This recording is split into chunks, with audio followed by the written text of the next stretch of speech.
banyak bantuannya. Dan ada Dapodik, ada data bantuan sosial.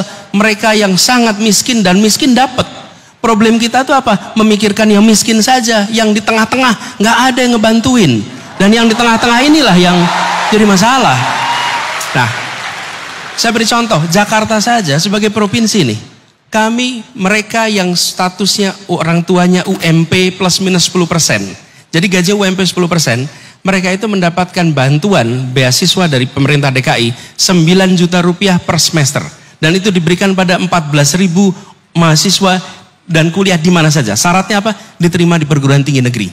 Jadi kalau pemerintah kota saja itu bisa memberikan, saya yakin bila ada kemauan politik, maka kita akan bisa berikan alokasi yang cukup. Sehingga kampus-kampus bisa menjadi rumah belajar bagi mereka yang berasal dari keluarga yang di tengah ini. Bukan hanya yang di bawah dan di atas. Baik, terima kasih Mas Anies. Saya akan kasih kesempatan ke floor untuk bertanya ke Mas Anies. Boleh lampunya diterangin supaya mata Najwa bisa melihat lebih jelas? Yang mau bertanya? Oke. Oke, boleh saya minta yang berbaju kuning yang mengangkat di situ, boleh ke sana, dan nanti saya akan ke atas di sebelah sana.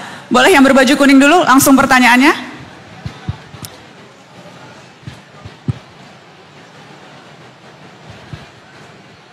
Silakan, boleh tolong perkenalkan diri, dari mana, namanya siapa? Silakan. Suara saya terdengar, silakan Mas. Selamat siang Pak Anies. Selamat sore. Selamat sore. Perkenalkan nama saya Mumtaz dari Fakultas Ekonomika dan Bisnis, jurusan manajemen. Saya aktif di Syariah Economics Forum, Pak Anies. Siap. Oke, jadi pertanyaan saya singkat saja, Pak Anies. Saya meyakini bahwa ekonomi syariah adalah solusi dari permasalahan ekonomi di Indonesia saat ini. Pertanyaan singkatnya adalah bagaimana Pak Anies memandang ekonomi syariah dan apa langkah-langkah Pak Anies ke depannya untuk ekonomi syariah di Indonesia? Baik. Karena mengingat Indonesia adalah negara dengan kaum muslim terbesar dan ekonomi syariah memang hal yang masih bisa dikembangkan secara lebih mendalam lagi, lebih lanjut lagi, lebih jauh lagi. Terima kasih Mas Mumtaz. Kita kasih tepuk tangan untuk Mas Mumtaz dari Fakultas Ekonomi UGM. Silakan dijawab Mas Anies. Nih Mumtaz ini adik kelas kalau gitu. Sama-sama ekonomi ya Mas? Sama-sama ekonomi, sama-sama manajemen. Gini. Prinsipnya yang kami bawa dari tadi adalah soal keadilan.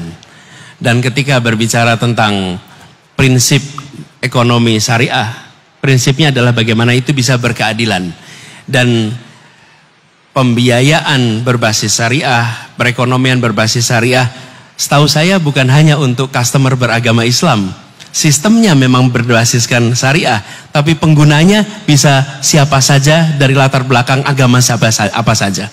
Jadi manfaatnya bisa diraih semua. Saya melihat Indonesia tempat yang potensial untuk itu berkembang. Dari pemerintah perlunya adalah membuat regulasi yang memungkinkan agar aktivitas perekonomian syariah dari mulai BMT sampai perbankan syariah dapat kesempatan untuk maju. BMT itu koperasi berbasis syariah dan sampai dengan perbankan. Malaysia sudah jauh lebih maju, Indonesia punya peluang untuk lebih maju berkembang, dan bagian dari pemerintah adalah memfasilitasi regulasi apa yang diperlukan untuk ini bisa tumbuh. Karena ini bukan dikerjakan oleh negara, tapi dikerjakan oleh non-negara. Tapi itu adalah ide yang baik terkait dengan menghadirkan keadilan. Baik, sebelum saya lempar ke teman-teman yang ada di atas, saya ingin kembali lagi ke Slido, ke polling tadi. Karena saya ingin mengajukan pertanyaan ini, karena ini pertanyaan yang juga paling tinggi diminta untuk dibahas. Yang tadi adalah kebebasan berpendapat. Saya masih pakai patokan yang tadi. Boleh saya minta kebebasan berpendapat? Mas Anies, saya akan bertanya itu. Dan pertanyaannya sederhana saja. Soal kebebasan berpendapat, Mas. Apa tuh? Kalau diminta kasih skor nilai 1 sampai 10, seberapa atmosfer kebebasan berpendapat di negeri ini menurut Anda? Ini di sini udah pada aja semua. Selama kita menulis tentang Indonesia masih harus menggunakan Wakanda, maka skor kita masih rendah.